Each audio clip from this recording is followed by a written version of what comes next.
Hey, good afternoon, everybody. Welcome to DNA of a Dangerous Church. You're on with us live right now. Welcome. If you are on live with us right now, go ahead and share out and shout out this post. Let us know where you're watching from real quickly before we get started with the recording of DNA of a Dangerous Church. We're going to have a phenomenal broadcast today. You guys are going to be excited. I'm telling you right now, I've had the privilege of talking to Scott extensively about his story. There's no question why they made a movie about it. So jump on here right now and share out and shout out the broadcast. I want to say hi to you before we get the recording portion start.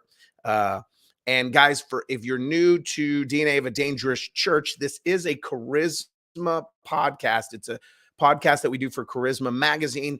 And we will be recording it live. So during the podcast, I'll be interviewing my guests. But as soon as it's over, as soon as the recorded portion of the podcast is over, we want to take your questions and we'll have a live Q&A time, maybe some time of prayer, whatever Scott feels led to do. So I want you to stick around through the whole recording and even after it so that we can answer your questions and pray with you and greet you. We're excited that you're here. Do me a favor right now, share out the broadcast, help us reach as many people. This is just an exceptional story, guys.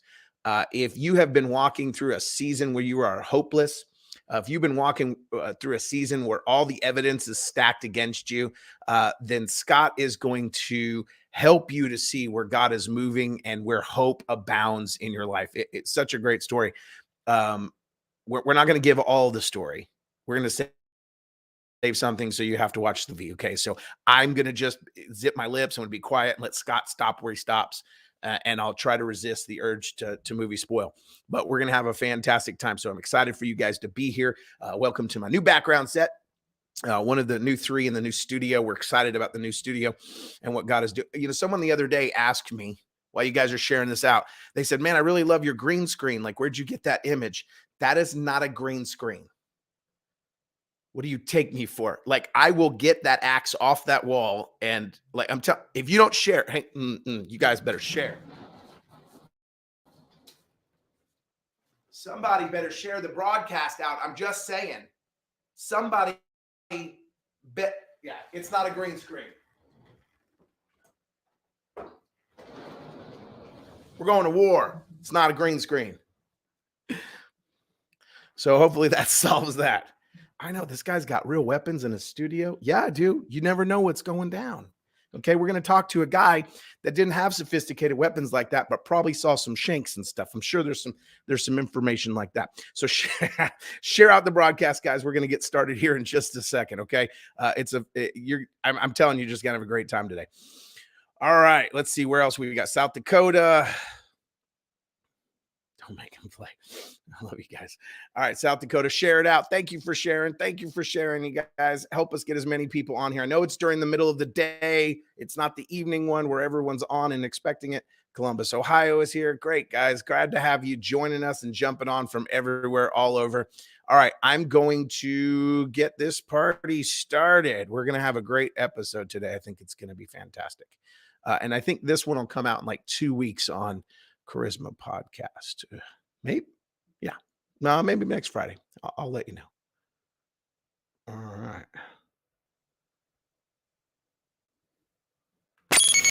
Welcome to DNA of a Dangerous Church.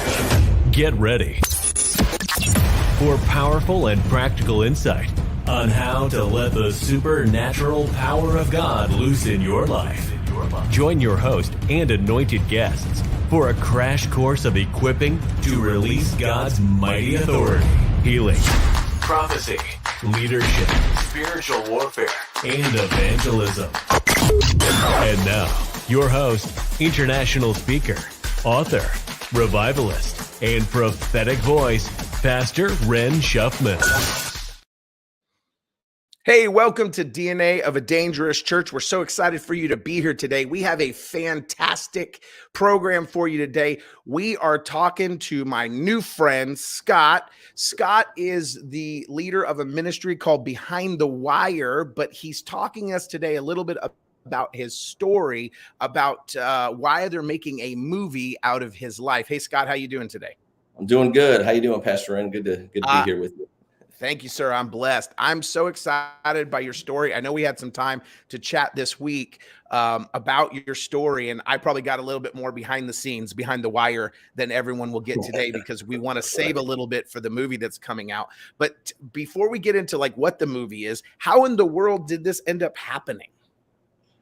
Well, it's a kind of a long story, but I started out getting in a lot of trouble really early on. I was that neighborhood kid that everybody wished would move somewhere like on the other part of the world, probably. I grew up living a crazy life. You want to hear a little bit about that? Where I came from? We're all about the crazy background. Yeah, let's go. To make a long story short, you basically, got in a lot of trouble very early on. I started drinking, using, and drugs, and got arrested. All in the same year when I was 12 years old. Was that a coincidence? I'm not sure. Right. So, drinking, drugs, arrests all happened together. So, I started on that path. I was that guy that was on a regular customer in the juvenile detention center. But back then, I was first name basis basically. So I was in that revolving cycle, and a part of what I like to say is, when you're young and you're having that first drink, you're having that first drug, the kids are like, we're just having a good time. But what they really don't realize is they're stepping behind the wire of an invisible prison, a spiritual prison. They don't know that at the time. I didn't know that. I was getting locked up with that first drink and that first drug, and I didn't even realize it, and then it just, once I stepped behind that wire, I became a prisoner. And then I began to get into the system, literally going behind razor wire fences as a juvenile. And, back then, if I had a side by side, it would trip you out. But they wouldn't call me Scott when I'd come in there. They'd say, hey, Ralphie's back, because I look like the kid from the Christmas Story.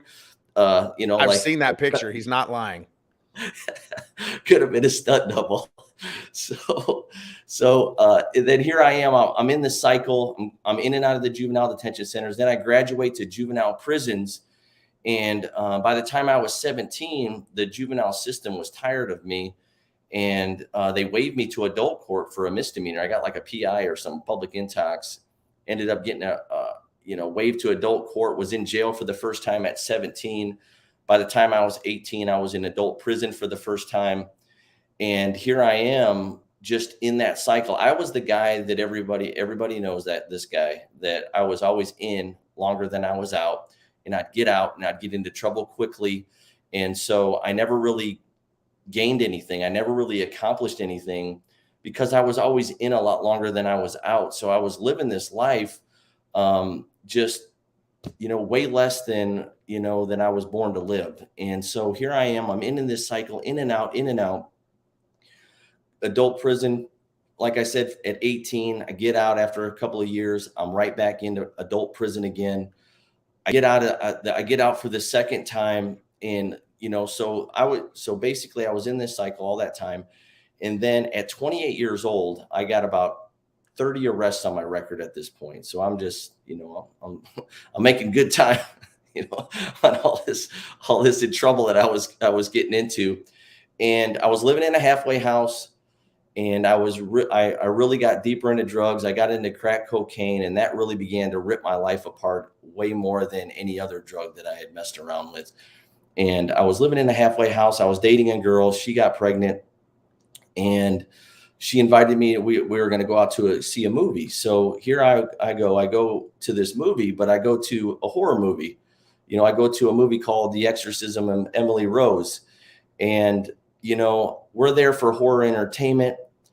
And I'm in this movie and I'm watching this film, and halfway through it, I began to experience the presence of God.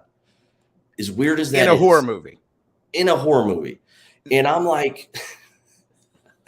See, God can use anything, right? God can use the foolish things of the world to confound the wise.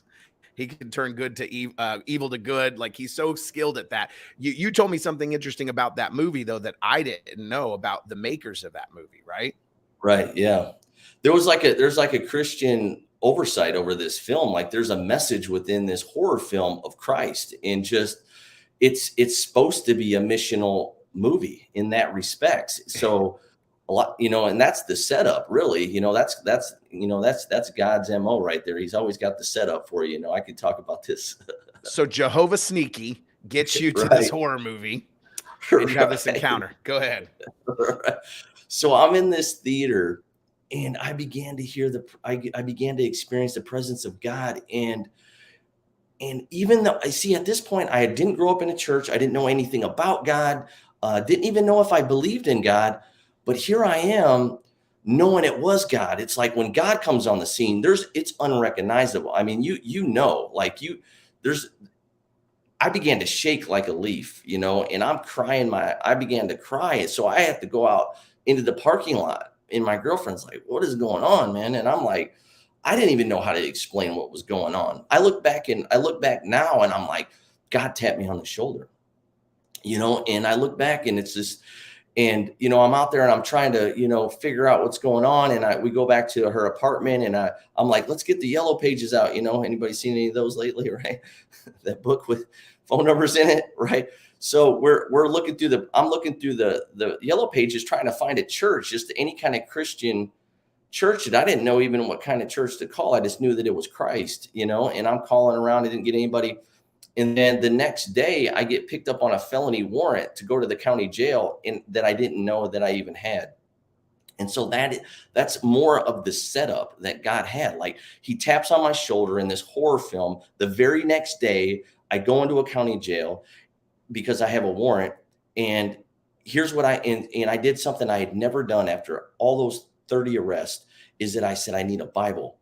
And I began to read the Bible, and I'm searching the scriptures. I'm trying to find answers. I'm trying to figure out what had happened into that theater. And about 2 weeks into that sentence, they had a church service in the county jail. And I go, and I hear the gospel for the first time, and it wrecked me. I mean, I was ready, all that pride, all that rebellion, getting crushed and being humbled over those years. When I heard that good news, it hit my heart, and I came forward. I had tears in my eyes, and I'm in a jail environment, 50, 60 guys. I would never have cried in that kind of environment. I didn't cry very much at all, literally, but definitely not in front of 60 guys in a prison environment. But here I am weeping after hearing this. I go forward, I profess Christ. And this was a massive turning point in my life.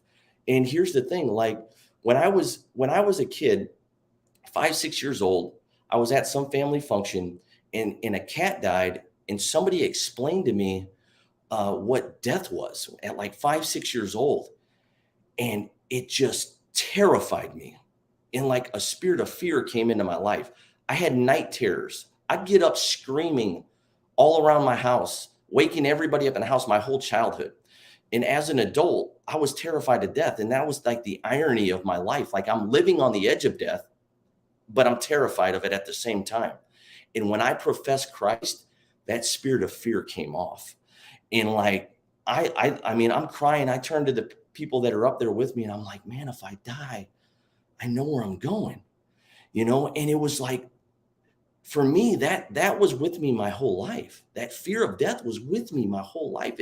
I was a prisoner to that, let alone a prisoner to all the other things that I was locked up. But it was like, man, so freedom came.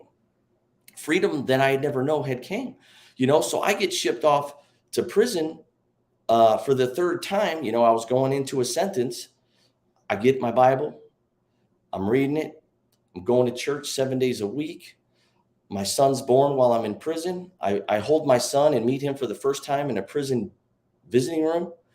And I'm telling this woman I'm going to marry her. I'm telling my son I'm going to be there for him. And I get out, and she's not interested in me anymore. My story isn't, I accepted Christ and my life began to ramp up. Like, I accepted Christ and all hell broke loose. And even though I had dramatically changed inside, my whole world stayed the same. And so here I am stepping into as this new person, but no support of any other people. I didn't know anybody else that was this. Everybody else is looking at me like, the same guy that I always had been. But on the inside, something had happened. God had done something very powerful Well, and what I like to say, I get out of prison, she leaves, I try to do what's right, and here I am. I don't have the support, I don't have the people, and I like to say the stronger culture wins. Even though I was in this relationship with God, I believe that I was in right relationship with God.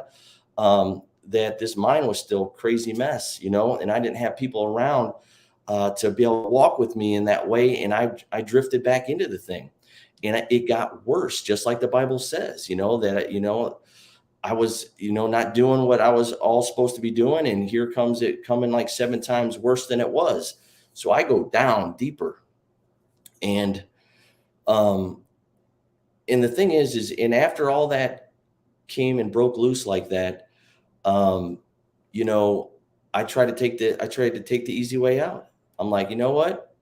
Maybe I am better off. I'm listening to these voices. I don't have Christian people around me telling me, and so I'm listening to all these other things. Maybe it is better off that I should be not here. So I try to take myself out and put 40 stitches in my arm. Thank God that through a chain of events that I got found and I lived, and a couple months after that, my ex felt sorry for me, and she said, I'll let you see your son, because she took my son away from me when I got out and said, you're never going to see him, and that was another thing that kind of just wrecked me right there, And so she let me see him for the night. So after a couple of hours of me having my son, I ended up getting some alcohol and I got drunk. And after I got drunk, I drove out to a crack house. I locked my son in the car, went into a crack house. He's 1.5 years old at this time. So this is, and I'm in a relationship with God. Something had powerfully happened, but my mind was still a nightmare. And, and I drive to him. I drive out there, lock him in the car in the dark, in a bad neighborhood, in the middle of the night, drunk. I'm in there getting crack, smoking it. I come out. He's terrified. He climbed out of his baby seat. He's in the front seat crying alone in the dark. And, and you'd think that would have woke me up, snapped me out of it. Well, I got in the car. I couldn't put him back in the baby seat because he was too afraid. He was terrified. So I'm holding him and I'm driving the car drunk with him in one hand and in the other hand smoking crack. That's how screwed up I was. And so I left my cell phone there somehow. Wasn't an accident. Okay. At this crack house. So my son's mother calls my phone trying to see how things are going. Somebody answers the phone and tells them. And then she goes to the apartment where I was living and talks to the neighbors and found out that I was drunk. And so literally, like within a few hours, everybody knew what I had done. So God wasn't going to let that sin, not be found out, And so she gets her son back. And was like, you'll never see him again. What I do, I'm like, there's no way, man. I got in trouble again. There was felonies hanging over my head. She says that you'll never see your son again. And I'm at that place again. I'm like, I tried to kill myself once. It didn't work. I need to just, I'm sick of me. Everybody else is sick of me. I got these felonies. I haven't been able to accomplish anything in all these years. I can't see my kid anymore for good reason. I don't blame anybody that would want me to be around my kid again. Like, I'm done. So I got a bunch of pills, drank a case of beer, took a bunch of pills, and I'm like, I'm done, And about 5 hours later, I woke up shocked. I mean, shocked, because I thought for sure that I'd be dead this time. And I could hear the Holy Spirit whispering, it ain't over till I say it's over. Wow.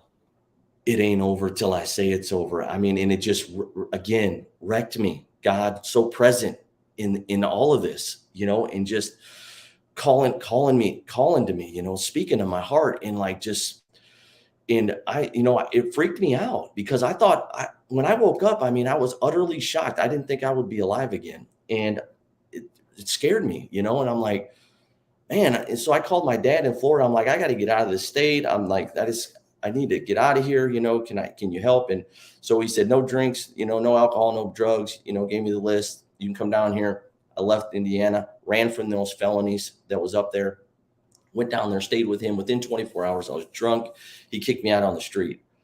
So So now, after all these years, I'm about 30 years old around this time.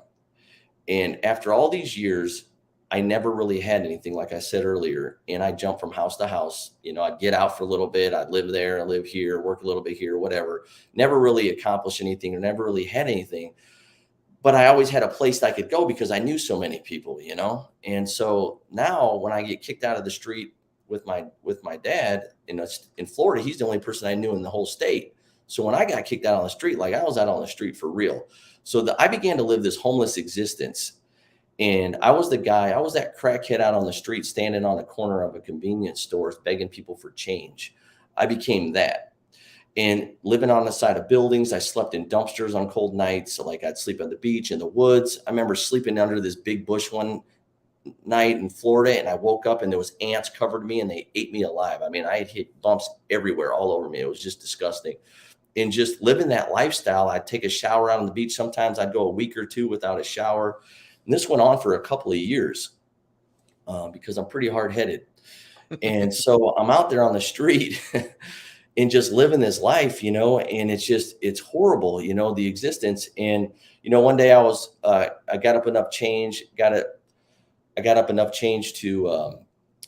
get a drink. So I go into the liquor store, get my bottle with my paper bag. I'm walking down the street. In Florida, you can't drink out on the street or they'll arrest you quick. So I had to go find a place to drink it.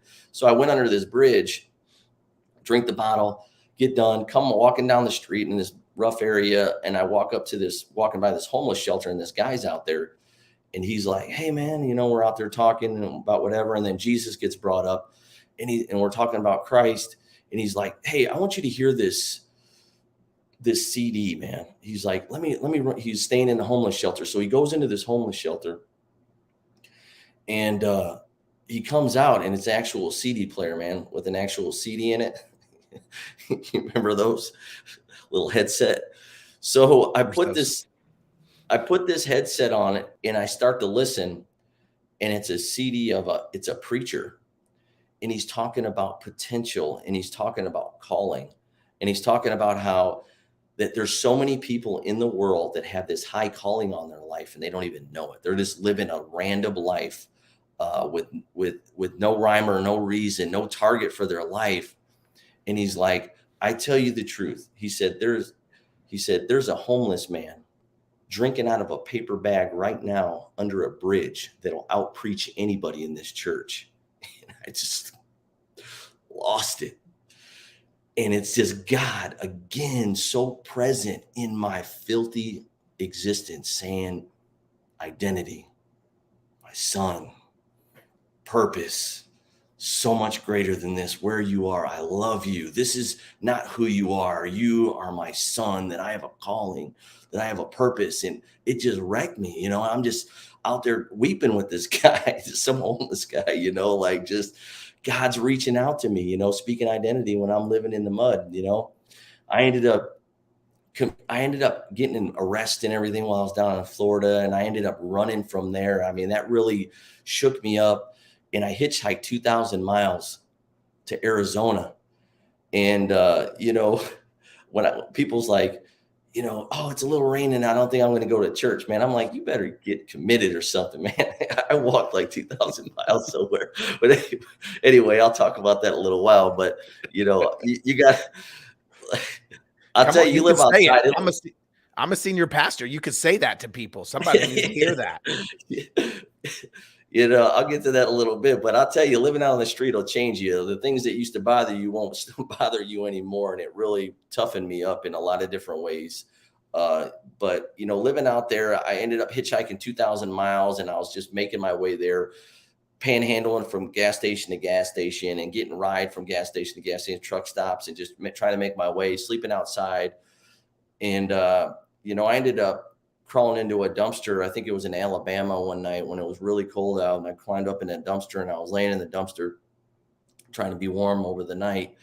And I was just laying in there crying, just thinking about, how did I get here, man? How did I get to this place? And just so sad about my life, and just wanting to quit and just wanting to die. It had been a days since I've ate anything, and I'm just done, again, I'm just asking to God, I just want to die. I just don't want to live like this anymore. I just can't take it. and, I'm laying there all through the night, and I hear these footsteps coming towards the dumpster. So I take this garbage and I put it over me because I don't want to freak somebody out. They open the dumpster if they're coming to the dumpster and some guy's laying in there, So I put this garbage over me, and I hear something go into the garbage can, and then I hear the footsteps going away. And then when they went away, I crawled up out of the garbage and I looked, and it was a cardboard box. And I didn't realize this when I crawled into the garbage can, that it was behind a gas station. And because it was late and I was just out of it, and I looked in the box, and it was full of gas station food from the night that they were throwing away from the hot food, like pizza pockets, French fries, potato wedges. And like at that point in my life, that was like my favorite food. All right. My wife will say it still is. No, it's not. It's not. That's true. But there I am in there, ready to die. This food comes into I'm praying to God, kill me. And here it is. This food lands, this whole box of just hot, good food. And part of my story is God loves me so much that he sent room service to a dumpster, man. That he sent room service to a dumpster, that he loves me that much that he would get that to me. You know what? And here he is again. God is there, so present in my filthy mess, just loving me, saying, I got more for you, that I'm here with you. I hate that you're going through this, but I love you, and it's just, and that all of these things just kept happening over, and just God just coming into just loving me even through that, even when I'm fighting and doing this. And I ended up getting to Arizona. I'm homeless out there for a while. And after a few years of this, I just get so exhausted. I call a family member and ask if they'd give me a train ticket to come back to Indiana, that I had felonies that I had ran from back a few years ago. So they get me a ticket, and I come back to Indiana to turn myself in. And then, I had to go hang out with some friends and have a few drinks before I turn myself in. Right. Well, 5 felonies later, I'm in, get more felony convictions while I was there in this other county. So I deal with that. I got to go do some time for that. And then as soon as I'm done with that, they transport me over to the other county where I had the felonies waiting from the years earlier. So then I go off to prison again.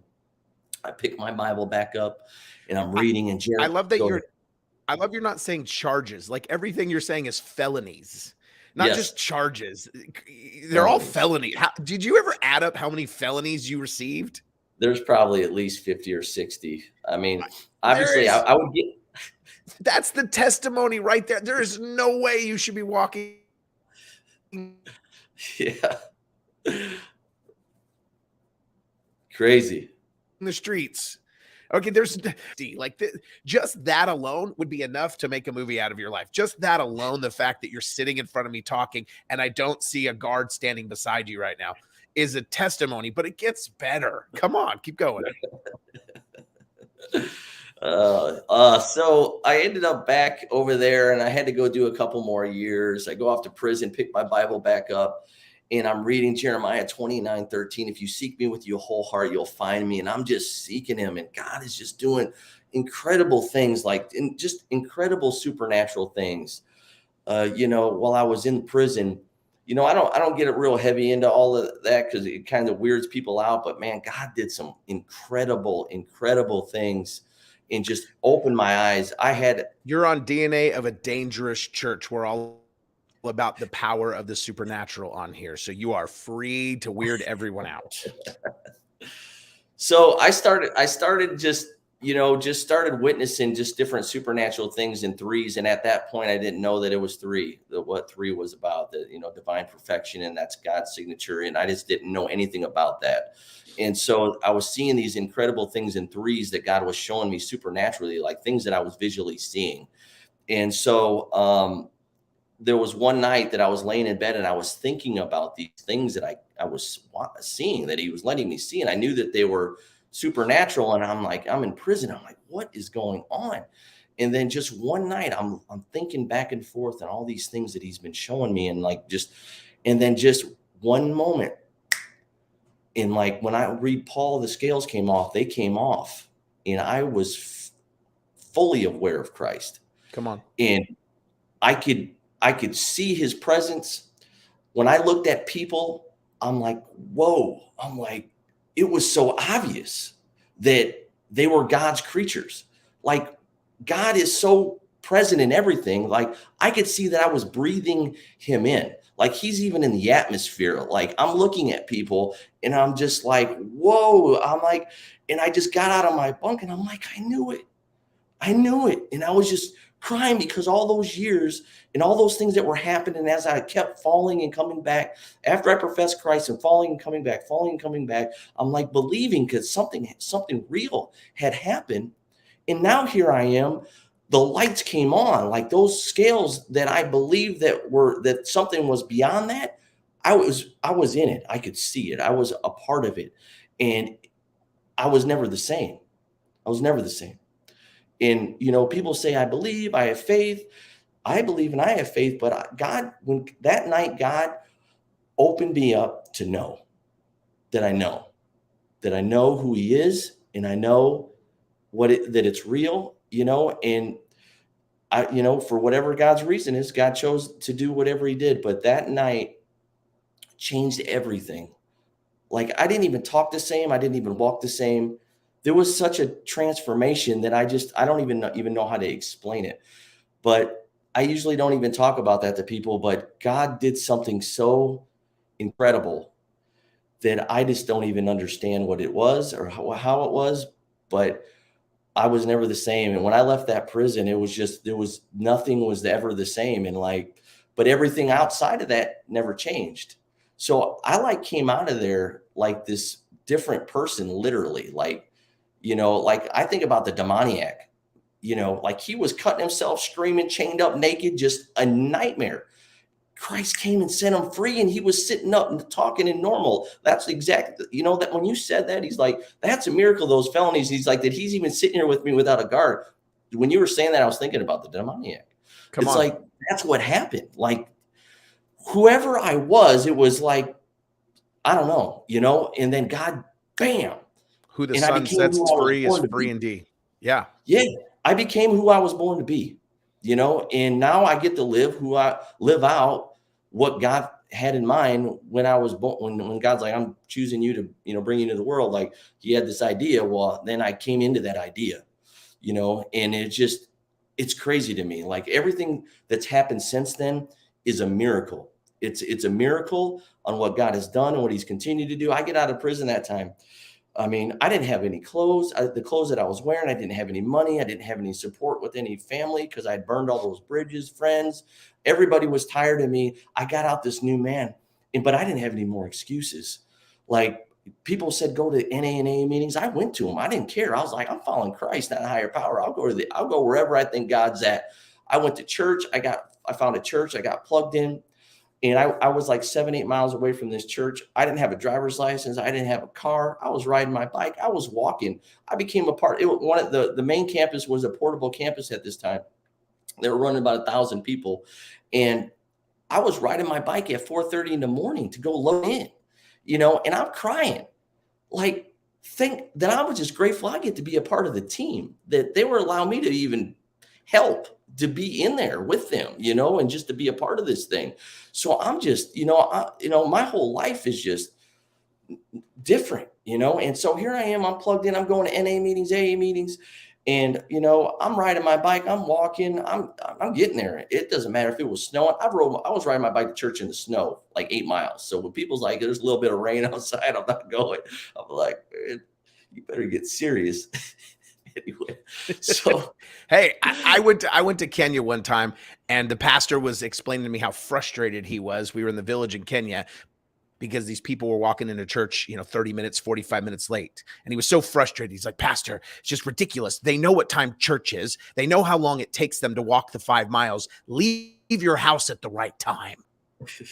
And I just shook my head at him and I said, man, you would not be okay in America. I said, it is sprinkling outside. Right. They will not drive 1 mile, so here you are fully committed. I think God uses people who are fully committed in that way. And just real quick, in case you're just tuning in right now, I just want you to know, we're talking to Scott Highberger, and we are talking to him about his ministry Behind the Wire. He wrote a book called Behind the Wire that has now been turned into a real life movie. In case I didn't show that to you guys, Joey Lawerence is playing you in the movie, and it's got Michael W. Smith, Pardoned by Grace, and we're talking to him about the real life story. So this is the real guy right here, better looking than Joey Lawerence. That's what I said earlier. But we could do a side-by-side comparison if we need to confirm that. But the real life story of him, there he is with Joey Lawerence, if you're watching us. And we want you to watch this movie when it comes out. But we're talking to him about his ministry and his life story. Behind the Wire is his ministry. All right, keep going. So tell me what happens. You're out, you're going to church, you're chasing after it. Yeah, everything's changing. I'm just going for it, and God puts these people around me. I'd done burned the bridges, everybody that ever knew me. So here God's setting up a whole new set of people, and that's a big part of what I'm into today. I'll get to that, but like, that's what I really believe in, because people like me, just, they burn every bridge. They hurt all the people that know them the most. They hurt them the most. Right. And so, when people get serious about wanting to change their life, they're usually going to need a new set of people. They're going to need some other Christian people that's going to come around them and really help them get that startup. And then family and friends will start coming around later after they see some consistency. Well, so I'm just at everything. I'm at every church service. I'm going to NA meetings, AA meetings. They're like, go to 90 meetings in 90 days. I went to 200 meetings in 180 days. Like, I was just after it. I was so crazy about doing all the wrong things, and God made me that way to do things, the right things. I'll get some stuff done, Come on. And my wife says I got one speed, but so it's just, I'm just really, going after it, getting involved everywhere that I can. And, I ended up sitting down with the pastor. I ended up sitting down with the senior pastor after about 2 months of being in the church. And I just felt a conviction, like I needed to tell him like who I was, because I wasn't talking about my past to anybody. I was just serving. I'm like, put me in, coach. I'll sweep the floors. I'll clean toilets. I'll mop. I'm like, I'm a good mopper, man. No, I didn't say that I learned a lot of how to mop in prison, but anyway, wasn't in there trying to tell everybody, like my past. I just kept my mouth shut, my head down, and I just wanted to be involved. And I just was so grateful for that. And I ended up meeting with the senior pastor about 2 months into me serving. And I just wanted to tell him who I was. And I sat down really nervous and scared, and I wasn't used to being welcome for a good reason, So I began to tell him, and then he just said, I already knew. He's like, people already said. And I don't know why every time I tell this, it makes me like gets me.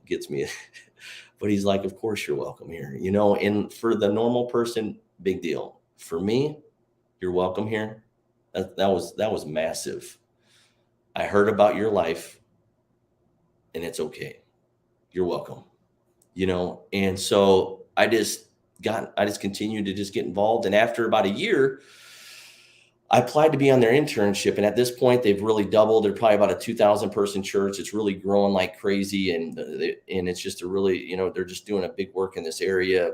And I applied for their internship, and their internship was a really big deal. It was a really, a heavy vetting process, and so I applied for that. And then in the meantime, while I applied for that, I get into a Bible study, and I'm sitting there in a Bible study, and this woman across the table from me, I end up meeting. Her name is Danielle. She ends up becoming my wife. We just celebrated 8 years back in October of marriage. And, that's always a testimony itself, that I didn't have to go here or there, or go down the street or the bar, or, to go look around. Like, I just followed God with my whole heart, and I ran right into her face to face, right on the other side of the table in a Bible study, And so we're in this Bible study for, a couple of weeks, and we go on this missions, this outreach into the inner city of Chicago. We're out there for like 8 hours, and I get to talk to her, like, kind of one-on-one for the first time. We're just in a Bible study class, the whole time. And then, I go 8 hours without sharing anything about jail or prison or drugs or alcohol, miraculously. So So I felt guilty at the end of the day after we left, and I didn't tell her really anything about me. And that was my whole resume at that point in time. So I don't know how I skirted around all of that, not telling her anything about anything. But so I did what any mighty man of God would do, any strong man, brave man of God would do. I sent her a Facebook message. And my blue paint on, I was bravehearting it, but Come on. So I told her, and then, the funnier response is she was intrigued and she's like, hey, do you want to go get something to eat? So we went out to dinner and I took her to Denny's because I'm a fancy guy. Come on. That's right. And that's the first place I took my wife. True story. First place. Really? Yeah. First place. Denny's? Yeah. Denny's. Yeah. Denny's was the first place. Someone tried to stab me at Denny's because I was taking her. Yeah. Yeah. See, I got my own hardcore stories. Okay. Yeah. All right, cool. Keep going. Denny's. All right. So now we know it's going to work out because it worked out for me. It's got to work. Right. Guys, find a Denny's. It's worked out for both of us. Full proof, man. Full proof. You really want to sweep a woman off her feet, take her to Denny's. You guys thought that you were supposed to go somewhere else. Just Denny's. So every year on our anniversary, we always go to Denny's because we don't want to forget where God brought us from, right? So we go to Denny's every year. And, we hit it off together immediately. We started doing ministry together. We started doing small groups together while we were dating. And we just really knew within a month I proposed. She said yes. A couple months after that, we were married. You told her about your past before that, right? Yes. We're in a month. So I'm just making okay. All right. The whole thing. Okay. All right. So now you're doing ministry. Yeah. So we go through premarital counseling for a couple of months and all that to make sure, so everybody knew what we're doing. And so we did it. And then we ended up getting married and we started just serving together, doing ministry together. I got accepted into the internship program. In that first year, we applied to get into a first prison, and it was like one of those Hail Mary passes, let's see what happens. And God miraculously opens a door to go into a prison. Like, I was completely stunned. Like the prison got my application. They're like, whoa, and they're like, man, you got a long record. So the director called me from like human resources, and we're on the phone talking, and, she's going through a 30-page rap sheet with me. And she gets halfway through reading it and she's like, man, my back's starting to hurt. And I'm like, think about my back. I lived those pages, think about me. And so we get through this whole process, right? I'm like, so what is your place in this thing? And she's like, I go through the application with you and your record and all this. And she's like, and then I make an evaluation and I give it to the warden. Then the warden will make a decision. He'll send it off to the volunteer director, and the volunteer director will get a hold of you within a couple of weeks. That's what she said. I said, okay, get off the phone with her. 10 minutes later, that lady's calling me back. She's calling me back and she's like, Scott, she's like, I told you this, that, and the other, that, I send it off to this there. And I never call anybody back, from my evaluations of their volunteers. And she's like, but I wanted to tell you that the warden has already approved you and you're coming into this prison. I mean, mic drop. Wow. Moment. I mean, over the years, this is so evident of how in control God is of opening closed doors, that I've experienced in my own life, is that we'll have people with a misdemeanor or 2 or 1 or barely anything. They don't get to come in. Here I am with a 30-page rap sheet, felony upon felony upon felony. And God is like, boom, opens his door and we're in there. We just start doing it. I mean, we got this class going. We have a service going. We're just expanding. We go to another prison, then another prison, and then the county jail, and then another prison. And then we're in like 10 prisons, like God's just blowing this thing up. And through the process, I graduate from the first year of the internship. Then I graduate from the second year of the internship. And then I'm a part of the leadership staff. Then I become a licensed pastor. And we're just in like a dozen prisons, and we're just reaching thousands of prisoners at this point, all around the state of Indiana. And God is just doing incredible, incredible things. It's like unimaginable, the doors that God's opening and all that he's doing. but it didn't come. All that came with a lot of painful things that I was going through and dealing with, having to deal with a Yeah. lot of past things that were popping up. We all reap what we sow. So no matter if we're full steam ahead from God, things are going to start cropping up, and they were coming up, different things throughout the years. Like, my mom ends up getting cancer. I lead her to Christ. So I got to lead my mom to Christ. She Amen. passes away. I got to be there with her while she passed away. She got to see her son whole, and well, and just, like that demoniac, like sitting up and well, just my mother got to see that, and Come on. and I know that she's on the other side waiting for me as well, So it's a beautiful thing that God did with that, but it was a painful process to go through that. And I try to get back in my son's life, and I found out I get an attorney, find out that he got adopted.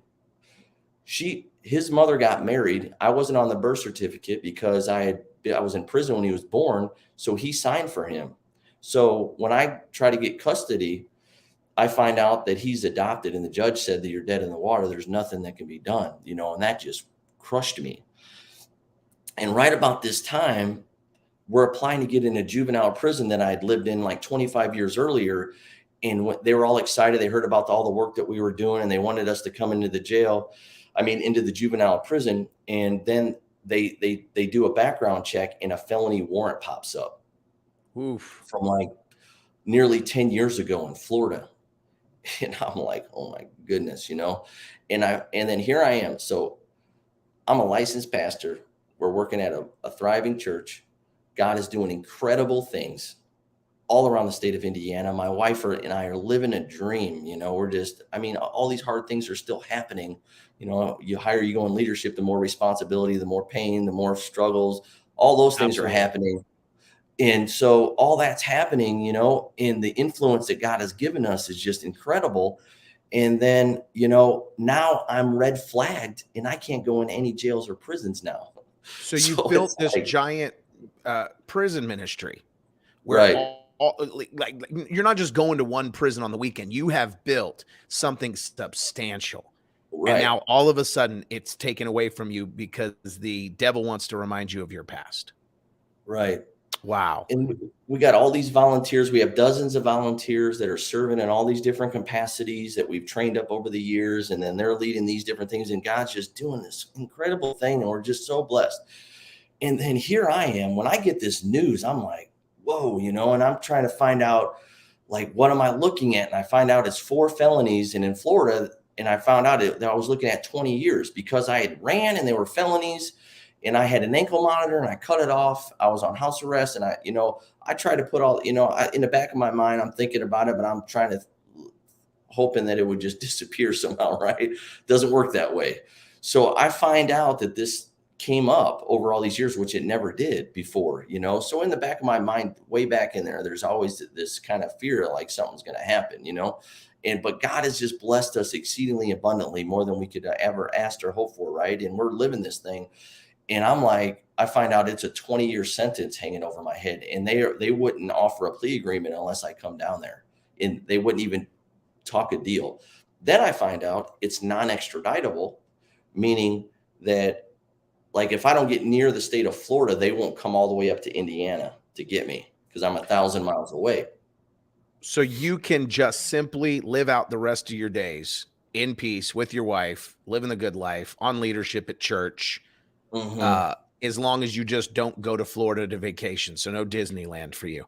Right. And you can just stay there and live out your life, but you can't go into the prisons anymore. Is that right? Right. Exactly.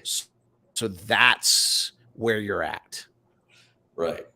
And for me, it was either stay up north and be safe,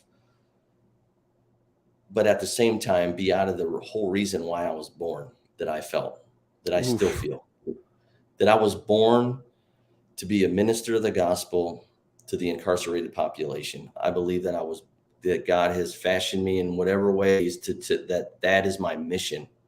And for me to not be able to do that, what's the even point of living? That's where I was at with it. So you're having to choose between safety and identity. Some Exactly. people on here right now that are listening are in that place where as they start to step forward and they finally start to become who they're called to be, the enemy crops back up and tries to derail them from their destiny. And he always offers safety. I found one thing about who God is when it comes to identity and purpose. God is not calling us into a life of safety. Nothing he ever offered the disciples was safety. He's calling you to be dangerous. That's the whole point. And so you're faced with this dangerous predicament. And that's exactly what DNA of a Dangerous Church is. People who trust God over the world system. And you're having to trust God in this dilemma you're in. Continue. So for me, I had to, I drew a line in the sand many years before that me and my house, we're going to serve the Lord no matter what it takes, what it costs. And I'm like, I got to hop on a plane. I got to face this thing, and I'm like, I fear God more than I fear the consequences of that judge down there. And I want to live out God's plan for my life, no matter the cost. So I'm like, I got to get on a plane and I'm going to go down there and face this thing. And, just God just really blessing me in so many ways. Like, I sat down with our pastors and they're like, whoa, and they're like, all right, well, if this is what you feel like God's saying, like, we're going to be supportive of you. And they really, really shocked me by their response. Their response was, we're going to pay for your attorney. And when you go down there, your wife is not going to have to worry about things, and don't worry about financial things, because your check's going to still come in every Friday. Just hurry up and get back. That's what they said. Wow. So I'm sitting in that. So I go and turn myself in, and I'm sitting in the county jail, and my paycheck's still coming in every week to handle everything. That's the kind of people that God put around me to be able to help me, and what I like, I go to the courthouse, and what I like to say is, when I was down there committing those crimes, I didn't have, if I had a quarter in my pocket, I had nobody to call, but I had people getting on planes, flying 1,000 miles to stand there with me and witness for me in tears to the judge, saying how I've positively affected. I mean, it was wrecking me hearing how I've affected their lives in a positive way, where they were willing to jump on planes and travel 1,000 miles to stand there and speak to a judge on my behalf, and so we go down there, and I'm sitting in the county jail for like 3 weeks, and this whole time, at that time, that song "No Longer Slaves" is really rocking. And God was really ministering to me about parting the Red Sea. Like, God was speaking to me, like, I'm going to part the Red Sea for you, but there's like this, how God is. He's like, you move and I'm going to move, I'm always going to do what I say I'm going to do, but are you going to follow me? Are you going to follow what I say? Right. So I'm following what I believe God's telling me, they're telling me, the court is telling me, you got 20 years hanging over your head. You're not even going to come down here until you get a plea agreement. And, we're not, and then I find out, I get down there was no plea agreement. And then, so I'm just sitting in there, and I'm starting to get nervous, man. I'm like in there for 2 weeks, and how your flesh is. They're like, hey, did God really say, So, and I started kind of freaking out a little bit, but I'm like, what? I knew that God was telling me that this is what I needed to do. And no matter what, it was going to be all right, whether I go into prison for 20 years or not. If I'm going to be the missionary, my wife's, just like, you got to do what God's telling you to do, And so thank God for a godly wife that loves God more than me, because she's right there saying, like, you got to do what God's telling you to do, and I'm going to be there, So we're in this thing together. Well, we get down there, and there's no plea agreement. And then there a plea agreement for a couple of years comes on the table with the prosecutor, and the judge denies it. He's like, no. He's like, the only thing I'm going to take is an open 20. So you get the DA to give you a plea agreement for a couple of years. So you've said, yes, I'm going to have to face these charges, because you've never once in all of this, you've never denied that you did what they were charging you with. Right. That you were responsible. So you're facing the music. Right. You're owning up to your past. You're dealing with it so that you can.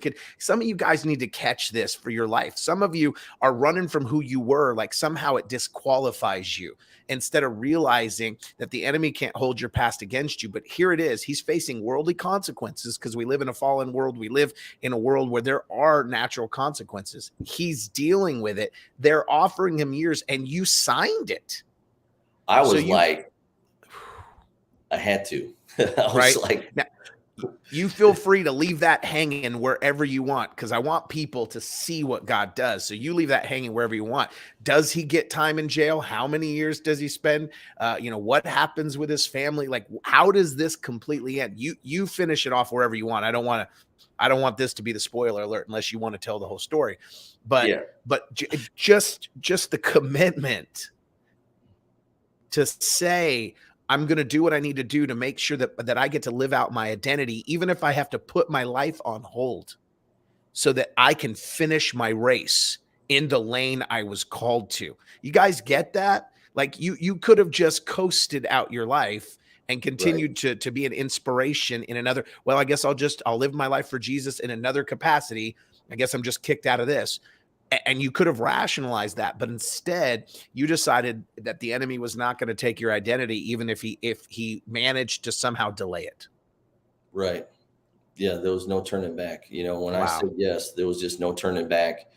And I had to face this. I had people saying, man, you're crazy, to go down there, because Florida, a lot of people, when they think of Florida, they're like, it's the Sunshine State and we go to vacate there and this, that, and the other. But people that know the state of Florida know that their judicial system is tough. Like, it's like, people know Texas is hardcore. Well, Florida's just like that. Florida does not play. They got laws where you get a couple of felonies, like they got 3 strikes, you're out. Like you're in for forever. It's called natural life. They don't even have parole in Florida. So if you get locked up, you're doing your whole sentence. Like, they don't have programming to get time cuts. Like, all the stuff that a lot of different states have, Florida doesn't have any of that.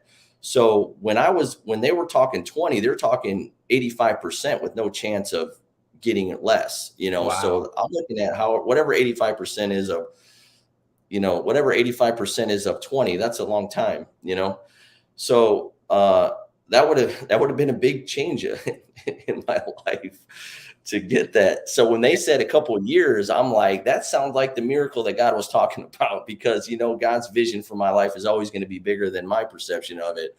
But I know that God's got a massive vision, but a couple of years off of 20 sounds great.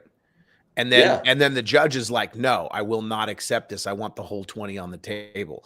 Like, come on, what a gut punch to stand through. Like, just right there. There's so many people that say, I felt like God was moving and then I had the rug ripped out from underneath me.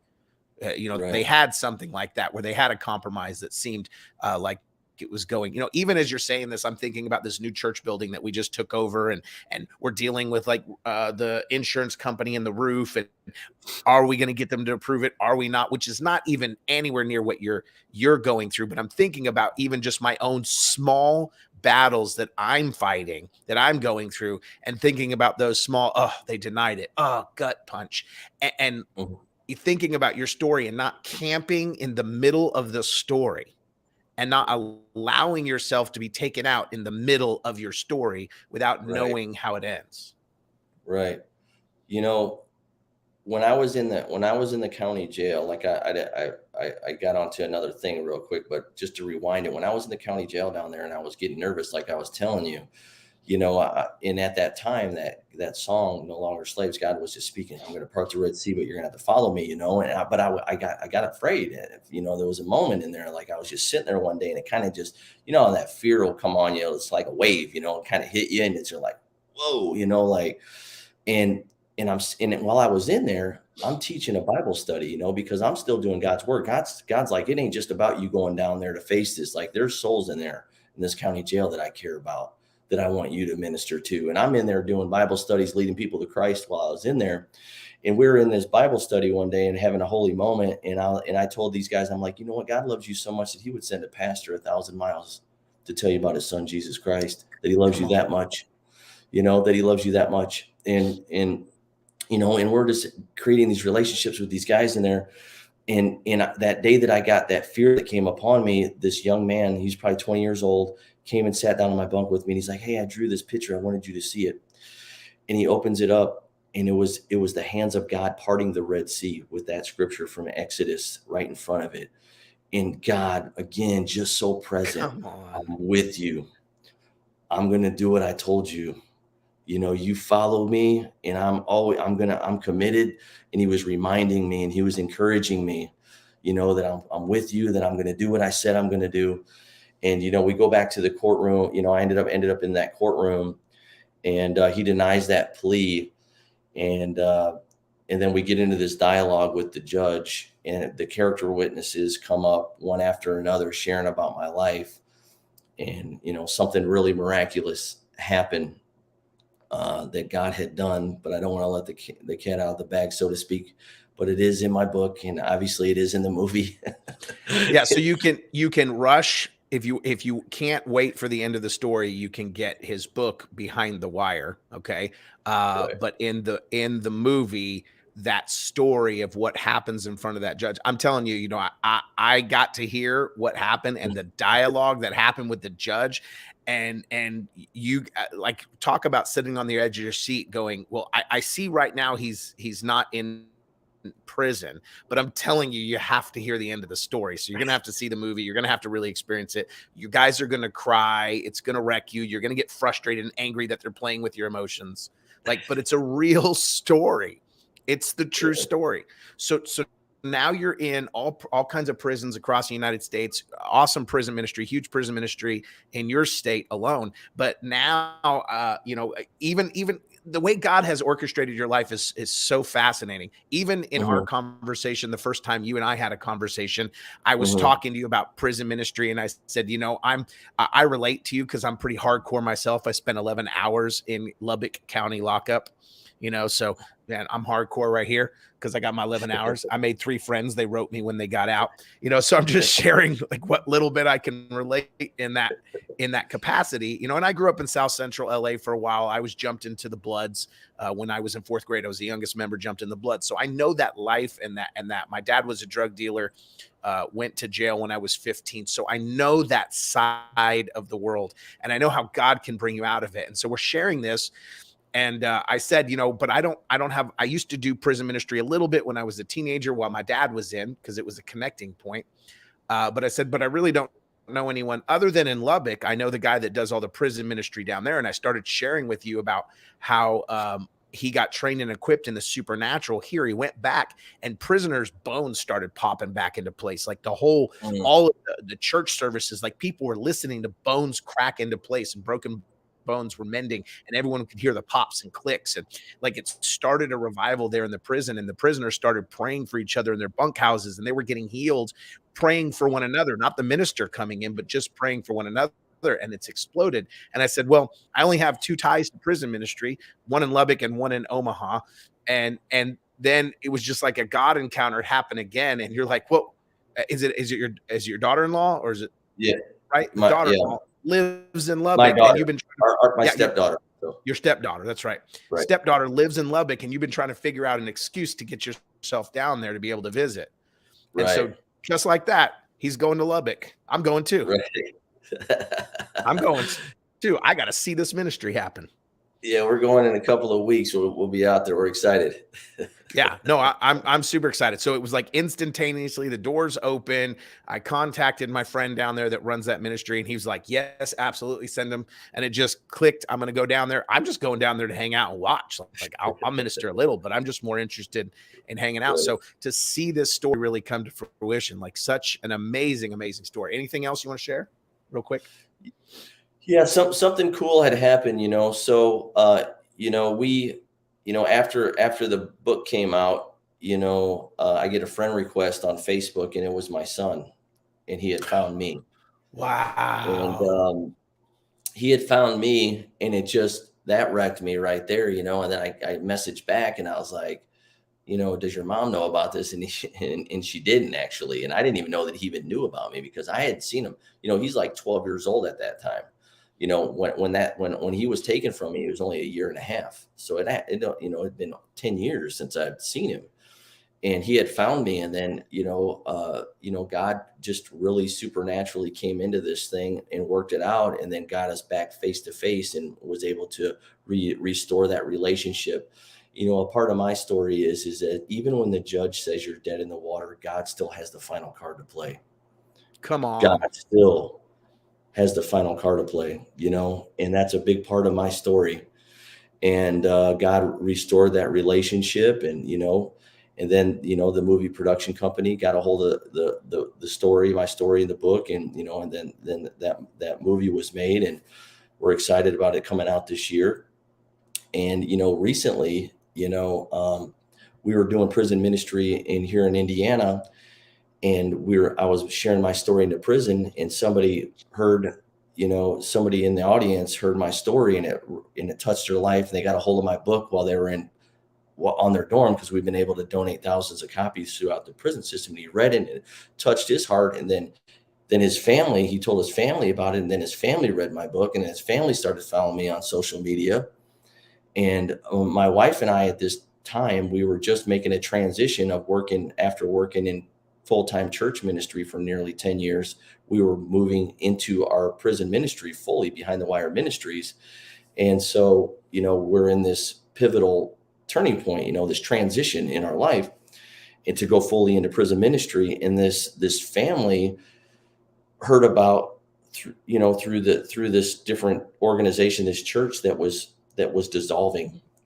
And this church approached them talking about that they were wanting to dissolve it. And there was a balance on this church and this property with these different buildings and a parsonage and all this.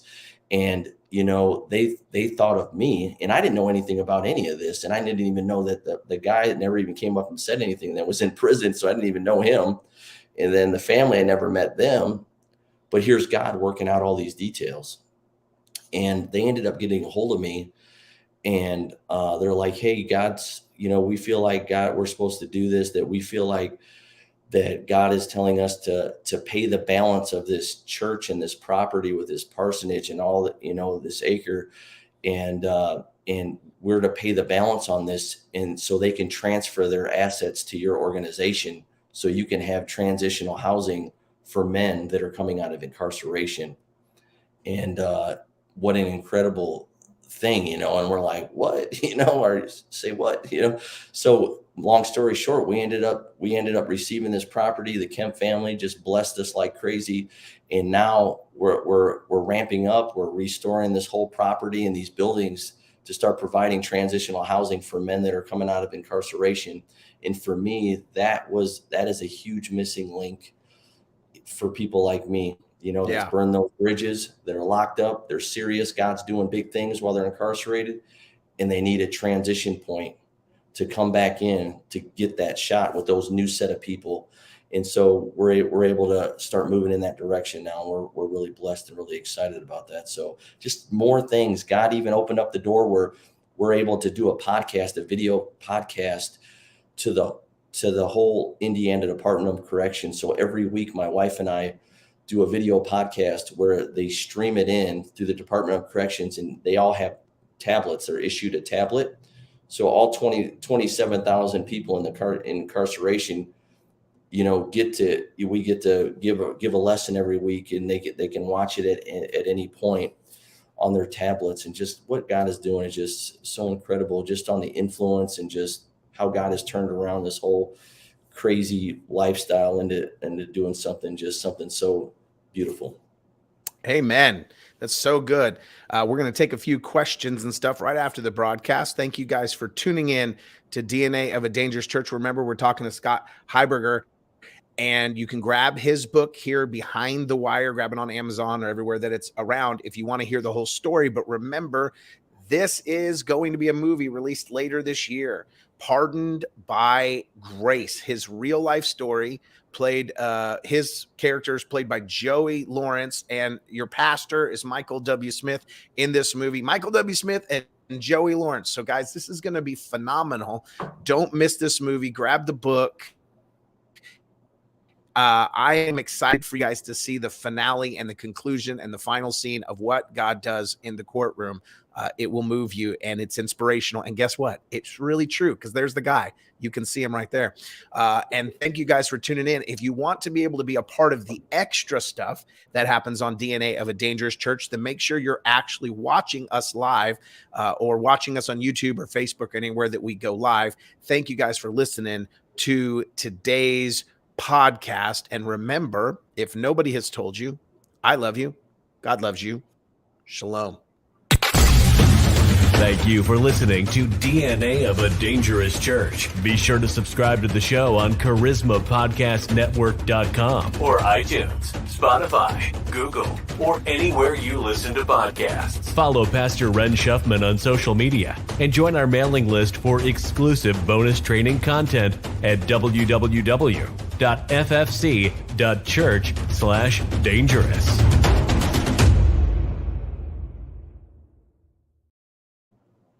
Such a great story. I love every minute of that story. I'm so excited. And so I'll put the links up, of course, you guys, but follow him. It's behindthewiresministries.org, right? Yes. And I'll make sure to put that up in the description and all that. But if you guys want to jump on and learn more about his ministry, behindthewiresministry.org, and you guys can find out. But if you quickly, we'll just take a couple of minutes. But if you have any questions that you like to ask him, or just a comment, it's a great story, right? I mean, what a story.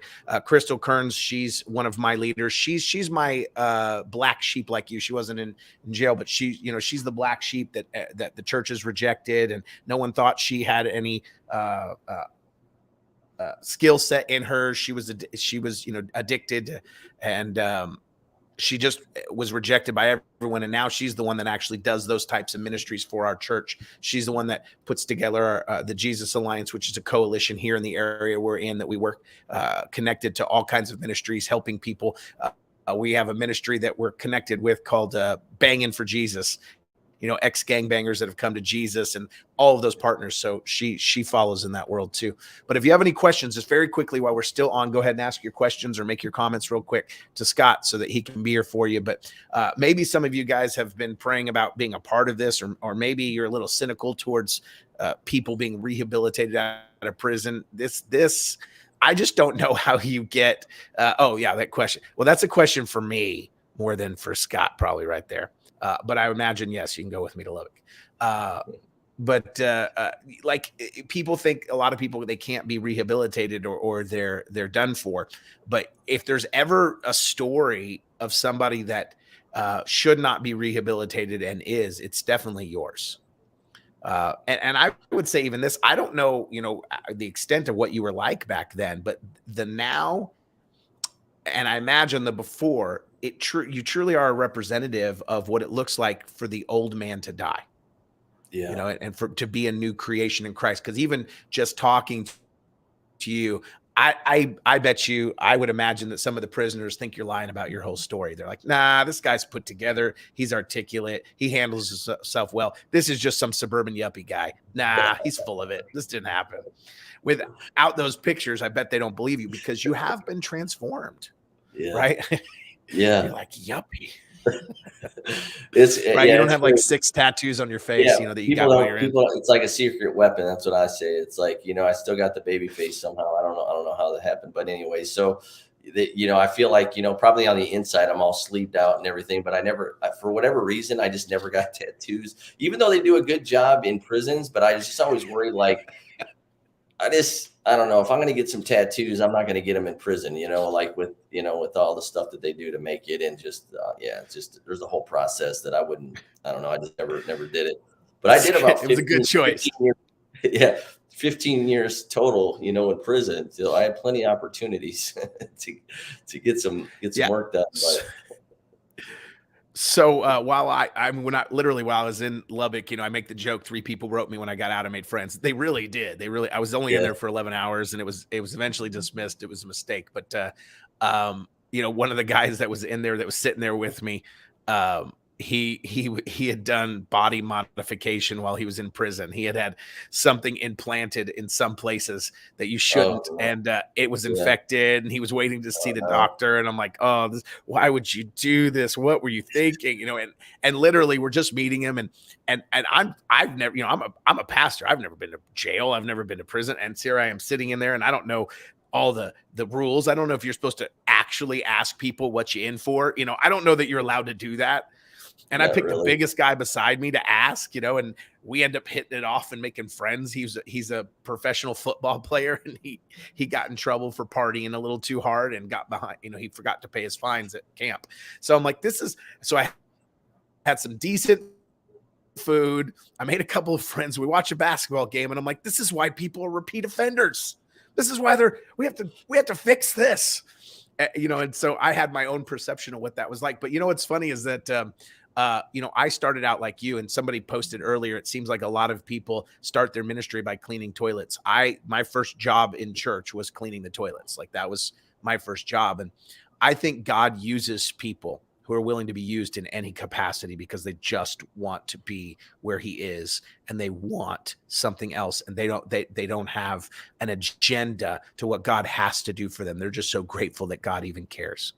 And right. I think God uses people like that. So if you're watching right now, guys, I don't see any questions come up, so I'm going to let them off the hook for questions unless you have any questions. But I think that you just need to remember that it doesn't matter what you've been through. It doesn't matter what you're going through. It doesn't matter what your past is.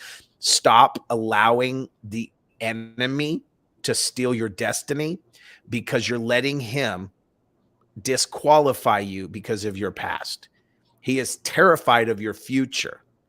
And so many people will allow the enemy to tell them they can't move forward because of what they've been through. Don't let his past attacks become a present attack. That's not who God has made you to be. Anything you want to say to the people that are watching right now? Yeah, that my past has become my resume.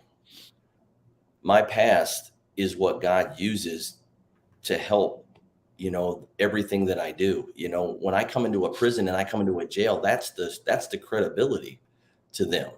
You know, so that's God masterfully working out my past for good. All my crazy ups and downs and all around, those are the main connecting points that cause people to want to listen, that want to hear what I have to say. And then God does what only God can do. So, you know, anybody that's watching that's like, man, my past, I did this, I did that, and you're trying to logic out, you know, how God's going to work that out. And you know what? God's outside of your perception, doing his best work. Right outside of your limitations, God's doing his best work in your life. And like, God will masterfully use the worst circumstances that you've been through for good in some way, some shape, some form. And you don't need to know. God will open it up when it's ready and when it's time. Our job is just to keep following God. And you know, and like, you know, I've said before, God has the scariest places I feel like that I've been into in my life is being following God. Okay. Because he'll lead you in some crazy things. And what I like to say, if God's vision for your life doesn't terrify you, then you haven't got God's vision for your life yet. Come on. He will lead you into, like you said, some dangerous places. But if you're in God's will, there's no safer place to be. Whether you live or whether you die, whether you live or whether you die, when you're in God's will, you're in no safer place, no better place to be. And so God will work it around for good, no matter what you've been through. Quit trying to put your head around how he could do it. He can do it. That's who he is.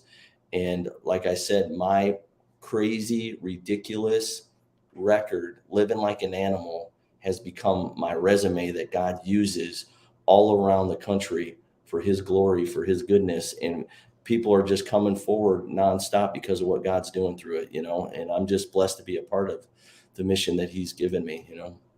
Amen. Well, we're so excited that you're doing it, man. What a story. I love it. I hope that gives you guys some hope. Remember, hope deferred makes the heart sick. So hopefully that added some hope to your life, that no matter where you are. Yeah, like suddenly some of you guys are like, man, I need to stop whining. Like I've got no story to tell like that. Like, it's a story. So, right. Why won't anybody make a story about my life? Well, when you have a story that's literally trash to treasure, where you are in a dumpster and you are trash to treasure, you know, if you want to go that far to get yourself a movie, I'm just recommending that you move forward into what God has called you to do. God here, and some of you are of the opinion of this. It's real simple. I'm scared to move forward because what God has given me is not my sized, it's God's sized. If it doesn't scare you, it's probably not God for you. And here's the truth is that we're the ones, the church that's called to be dangerous. We are not called to face danger. The enemy is called to face us. And we're the ones that are truly dangerous. If we would catch that, then we would see people's lives transform like what Scott is doing. So I'm so excited to have a dangerous man of God on here today, teaching people and raising up and making a dangerous church. They're not afraid to go into the dangerous places and touch the untouchable and touch those that everyone else has given up on and see redemption happen. That, to me, is a phenomenal story by itself, that a prisoner became a prison ministry leader. Besides all of the miraculous, that alone right there deserves heaven's applaud, and I applaud it. And so I'm appreciative of it. I thank you, sir, for being on here. Thank you for having me. Appreciate being here. Absolutely. So you guys go watch the movie when it comes out. I don't think the date's been set yet for it, but there, once again, Joey Lawerence is playing the real life Scott there for the movie. Isn't that cool? So go check it out. Pardoned by Grace. It'll be out. But in the meantime, go to his website at behindthewireministries.org and grab the book Behind the Wire. We appreciate it. Hang on with me just 1 second. We'll see you guys next time when we're on live. Remember, come live if you want to participate in the extra stuff. Love you guys.